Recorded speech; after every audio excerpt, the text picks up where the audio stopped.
하겠습니다. 하나님 아버지 감사합니다. 하나님 좋은 날씨 주시고 좋은 시간 허락하여 주시고 함께 이렇게 모여서 주님께 예배드리고 기도하고 찬양할 수 있게 해주셔서 감사합니다.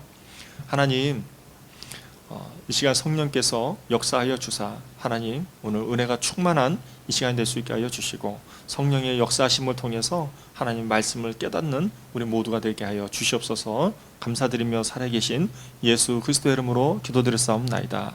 아멘. 제가 지난주에도 말씀을 드렸는데요.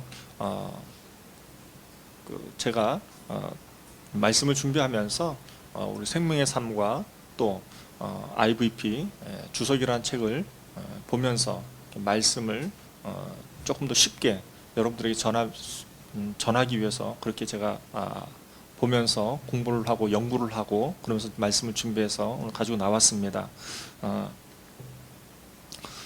제가 이렇게 얘기하는 거는요, 저만 이렇게 하지 말고 여러분들도 같이 해서 더 은혜를 크게 나눴으면 좋겠다라는 의미로서 말씀을 드리는 것이니까는요.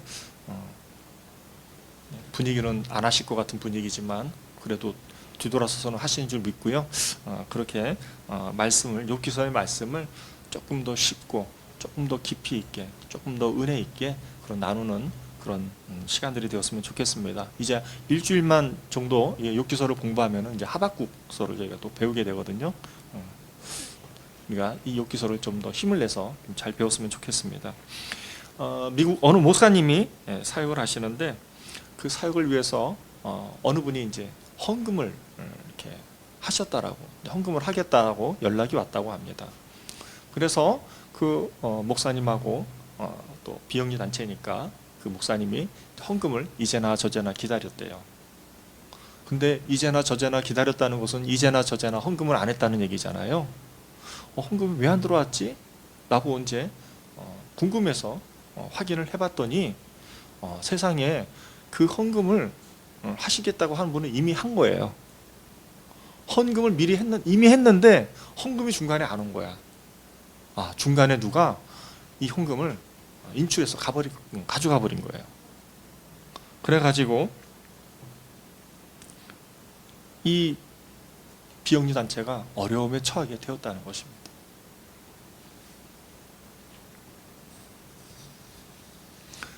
근데 이 목사님이 이렇게 얘기하셨어요. 이 목사님이 비영리 단체에 헌금을 했으면 그 헌금이 고스란히 와야 되는데 중간에 누가 인출해 갔으니까 하나님, 중간에 인출해 간 이 사람 하나님의 정의로 심판을 받게 하여 주시옵소서 라는 마음을 가졌답니다. 그런 마음이 간절히 있었다고 합니다.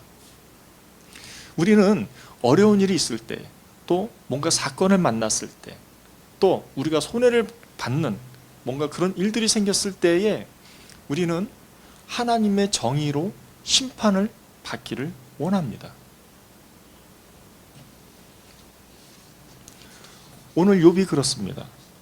오늘 욥기서 24장 1절부터 25절 말씀 가운데서 욥은 세상의 불의를 보면서 하나님의 심판이 있기를 원해요. 하나님의 정의가 이 불의한 사회 가운데에 드러나기를 원해요. 그런데 욥이 지금 현재 고난을 당하고 있잖아요. 고난을 당하고 있는 욥이 세상을 보니까 자기만 고난받는 게 아니라 세상도 고난을 받고 있는 거예요. 세상이 불의한 거예요. 하나님이 안 계시는 것 같아요. 그 내용이 오늘 24장 1절부터 25절 말씀의 내용인데요. 이것을 크게 세 문단으로 나눠보면은 1절부터 12절까지가 불의한 세상을 잘 이렇게 나열하듯이 잘 보여주게 되고, 그리고 13절부터 17절까지는 빛을 싫어하는 사람들의 모습이 나오게 됩니다. 빛을 싫어하는 사람들이 누구입니까? 강도고 간음하는 자고 도둑들이죠. 그리고 나서 18절부터 25절까지의 말씀은 욥이 이거는 친구들을 향한 얘기예요.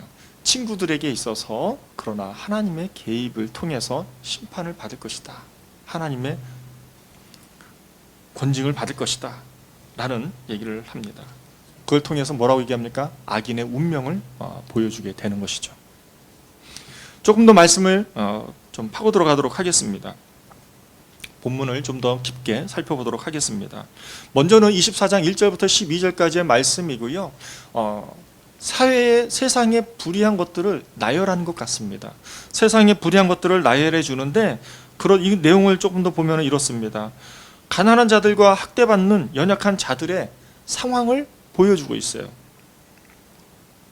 땅에 경계표가 있잖아요. 그 경계표도 옮기고 양떼를 빼앗고 이런 건 다 괜찮아요. 그러나 3절에 뭐가 나오냐면은 고아가 나귀를 몰고 가는데 그 나귀를 어떻게 합니까? 빼앗아 가는 거죠. 또 과부의 소를 볼모로 잡고 가난한 자를 길에서 몰아내요. 그것만 끝나는 게 아니죠. 학대받는 자가 다 알아서 스스로 숨어요. 학대받는 자들이, 가난한 자들이 그들이 생계를 어떻게 유지해 나갑니까? 그들이 생계를 유지하는 방법, 그것은 사막에 가서 사막에서 일하는 거예요. 사막에서 일하고 그곳에서 먹을 것을 찾아요. 여러분들, 제가 광야와 사막을 가봤더니요, 거기에는 먹을 게 없어요. 거기는 생계를 해결할 수 있는 일이 없어요. 가난한 자들이, 학대받는 자들이 사막으로 내몰린다는 것이죠. 그 말이 무슨 말입니까? 결국엔 죽는다는 거죠.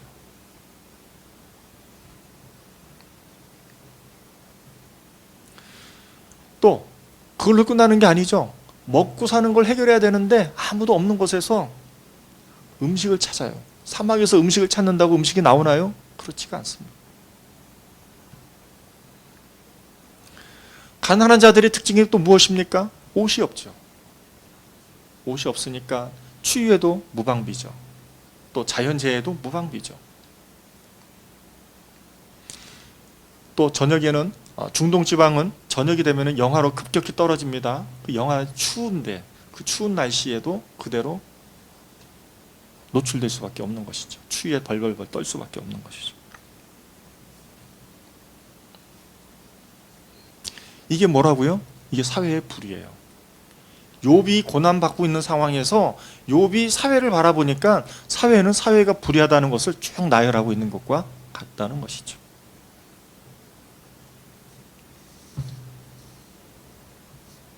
그러면서 1절 말씀에 뭐라고 되어 있냐면요, 젖는 자는 때를 정해놓지 아니하셨는고 그를 아는 자들이 그의 날을 보지 못하는 거라고, 하나님의 심판의 때가 언제 오는지 그것을 탄식하고 있는 것이죠. 저는 오늘 말씀을 묵상하는 가운데서 사사기 19장 말씀이 떠오르게 되었습니다. 사사기 19장이 무엇입니까? 사사기 19장에는 이런 내용이 있습니다. 레위인이 있는데 한 레위인에게 있어서 첩을 두게 됩니다. 근데 그 앞전에 보면 뭐라고 되어 있냐면은 이스라엘의 왕이 없으므로 레위인이 한 첩을 두게 되었고 이 첩이 자기의 집으로 가게 되었어요. 그러자 이 레위인이 누구입니까? 제사장입니다. 제사장이 이 첩을 데리러 어디로 간 거예요? 처갓집으로 간 거죠. 처갓집에 갔더니 장인어른의 융숭한 대접을 통해서 이 레위인이 융숭한 대접에 너무 좋았다가 이제 자기 집으로 돌아가려고 하는데, 자기 첩을 데리고 집으로 돌아가려고 하는데 장인어른이 만류하는 거예요. 조금만 더 있다 가세요. 하루만 더 있다 가세요. 하루만 더 있다 가세요. 그렇게 머무르다가 결국에는 레위인이 첩을 데리고 그 처갓집을 나오게 됩니다. 그리고 중간에 집으로 돌아가는 길에 기브아라는 곳에 이르게 되고, 그 기브아라는 곳에 이르러서 숙소를 기거할 곳을 찾아봤더니 없는 거예요. 그 오갈 데 없는 상황이 되었을 때에 농사를 짓던 한 노인이 집으로 돌아가는 길에 이 나그네 일행을 보게 된 겁니다. 이 나그네 일행을 그래서 어떻게 합니까? 자기네 집으로 데려오게 됩니다. 자기네 집으로 데려오게 되면서 이 레위인의 일행들을 융숭하게 대접을 합니다. 그것으로 끝났습니까? 그렇지가 않았습니다. 그러고 나니까 어떤 일이 생겼는가? 불량배들이 이 노인을 찾아오게 됩니다. 그래서 이 노인에게 겁박하죠. 레위인의 첩을 달라고. 그랬을 때에 이 노인이 사정을 합니다. 내게 딸이 있으니 내 딸을 내어주겠다고 하지만 이 불량배들은 그걸 거절합니다. 그래서 결국은 어떻습니까? 레위인의 첩을 결국에는 빼앗아다가 밤새도록 놀이객감으로 살다가 삼아서 결국에는 이 첩이 아침에 노인의 문지방 앞에서 쓰러지게 되는데, 그 쓰러짐과 동시에 이 첩은 죽게 되었어요. 그리고 나서 이 레위인은 이 첩을 집으로 데리고 가서 12토막으로 이 시체를 나눠서 12지파에게 나눠주게 되는 사건이 벌어지게 됩니다. 여기서 핵심은 무엇입니까? 왕이 없는 시대라는 거예요. 왕이 없는 시대. 얼마나 많은 혼란이 있고 얼마나 사회가 불의한지를 잘 보여주고 있는 것입니다. 우리 말씀 사사기서 19장 1절하고 22절 말씀을 함께 보도록 하겠습니다. PPT로 한번 띄워주세요. 사사기 19장 1절에서 22절 함께 읽어볼까요? 시작. 이스라엘에 왕이 없을 그때에 에브라임 선지 구석에 거류하는 어떤 레위 사람이 유다 베들레헴에서 첩을 맞이하였더니 22절 그들이 마음을 즐겁게 할 때에 그 성읍 불량배들이 그 집을 에워싸고 문을 두들기며 집주인 노인에게 말하여 이르되 내 집에 들어온 사람을 끌어내라 우리가 그와 관계하리라 하니.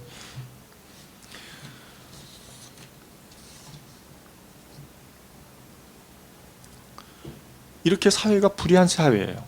불의한 사회 가운데서 우리는 살아가고 있는 것입니다. 얼마나 힘들고 어려운지 몰라요.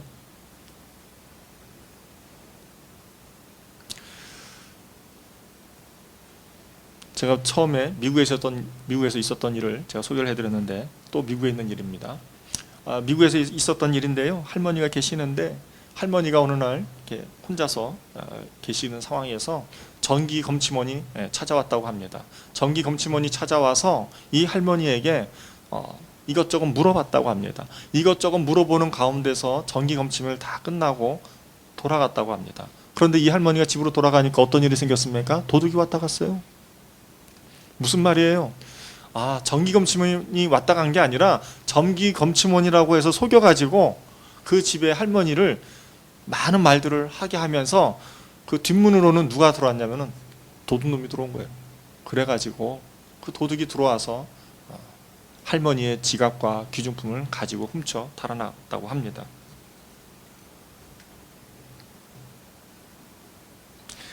이런 상황에서 저와 여러분들은 어떤 생각을 갖습니까?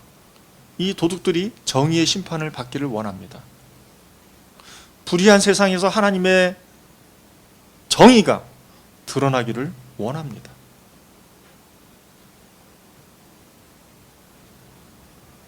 그런데 막상 보면은 하나님의 정의는 없는 것 같아요. PPT 한번 띄워주시겠어요? 세 번역본에 보면은 우리 빛을 싫어하는 자들의 모습인데요. 16절, 17절 말씀은 이렇게 되어 있습니다. 이런 자들은 누구예요? 가늠하는 자들, 도둑들, 그리고 강도들이 되겠죠.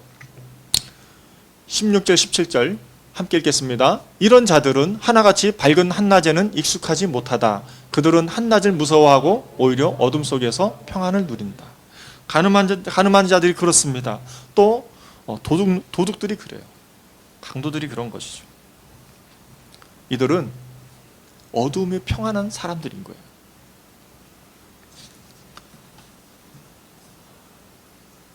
정의의 심판이 필요로 한 곳이라는 것이죠.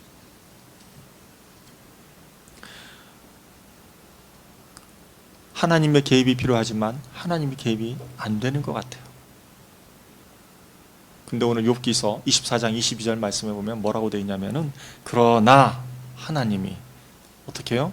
그러나 하나님이 불의한 세상, 어두운 세상, 하나님의 정의의 심판이 없는 것 같은 이 세상에서 22절 말씀에 보면 그러나 하나님이 뭐라고 되어 있습니까? 그의 능력으로 강포한 자들을 끌어내시나니 일어나는 자는 있어도 살아남을 확신은 없으리라. 하나님의 능력으로 강포한 자들을 끌어낸다는 것입니다. 이게 하나님의 개입이에요. 그 개입을 기대하고 있는 것이죠. 그러나 사도 바울은 뭐라고 말합니까? 사도 바울은 사도행전 13장 말씀 가운데서 하나님의 개입을 말합니다.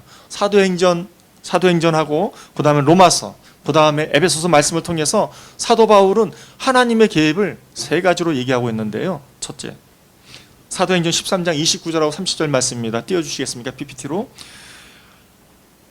성경의 글을 가리켜 기록한 말씀을 다 응하게 한 것이라. 후에 나무에서 내려다가 무덤에 두었으나 하나님이 죽은 자 가운데서 그를 살리신지라. 무슨 말입니까? 예수님이, 사도 바울이 예수님을 증거하고 있는 거예요. 예수님을 증거하고 있는데 예수님이 죽으셨어요.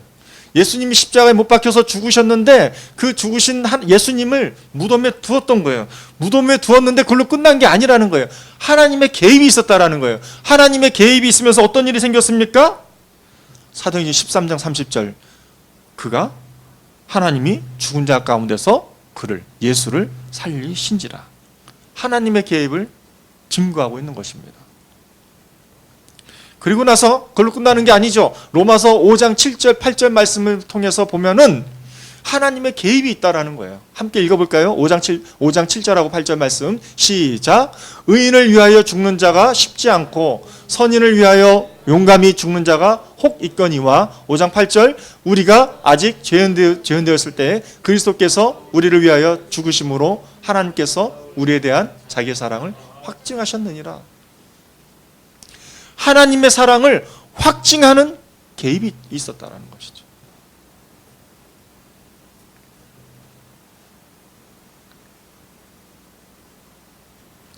저와 여러분들이 죄인 되었을 때에 하나님의 사랑으로 확증된 개입이 있다는 것입니다.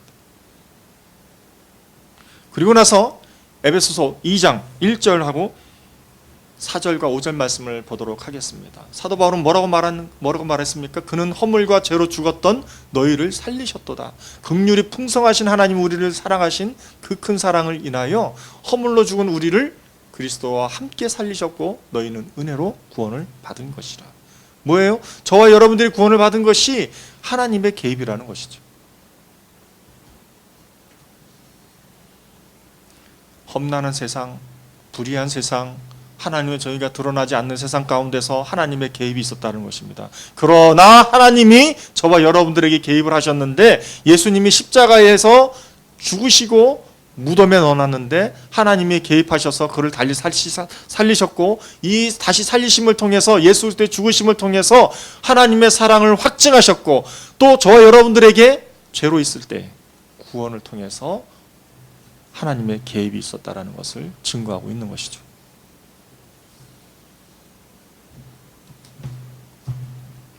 저는 오늘 말씀을 묵상하는 가운데서 제 마음 가운데서 과거에 경험했던 일이 떠올랐어요.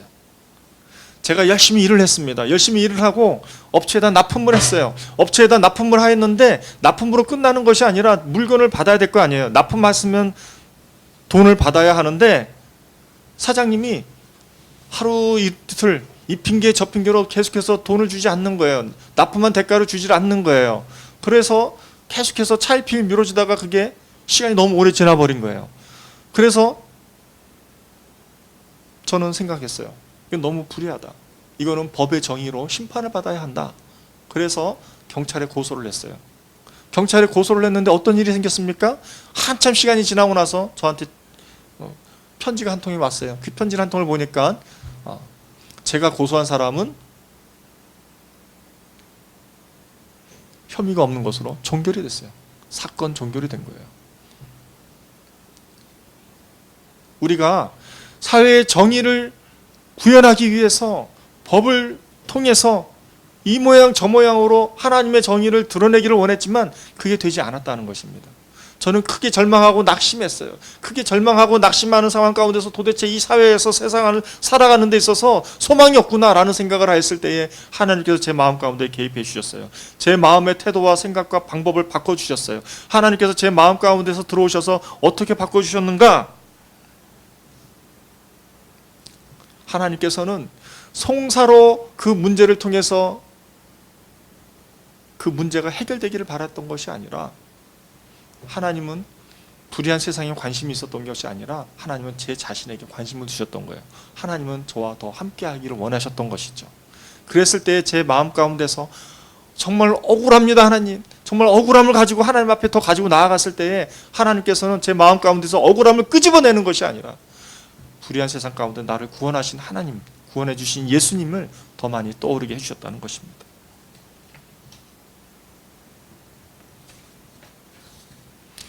오늘 말씀을 정리하도록 하겠습니다.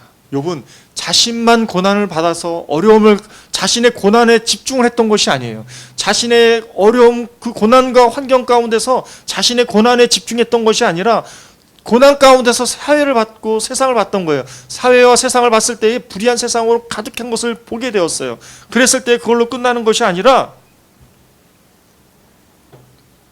욥은 하나님이 그들을 돌아보지 않는 것 같이 보이는 그 불의한 세상 가운데서 그러나 하나님이 개입을 하실 것을 기대하고 있는 모습을 보게 됩니다.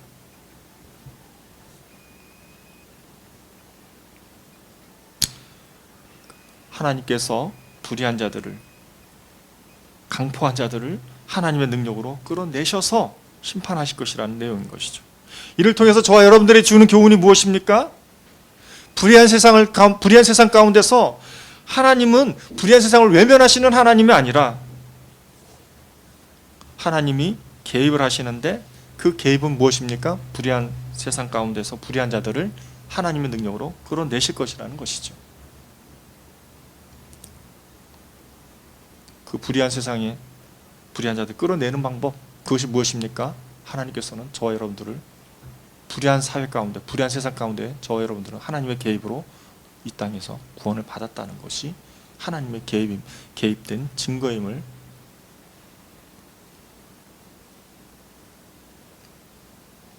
믿으시기를 바랍니다. 기도하겠습니다. 하나님 아버지 감사합니다.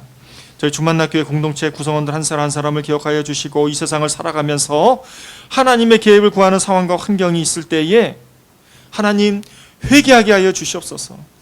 돌이키게 하여 주시옵소서.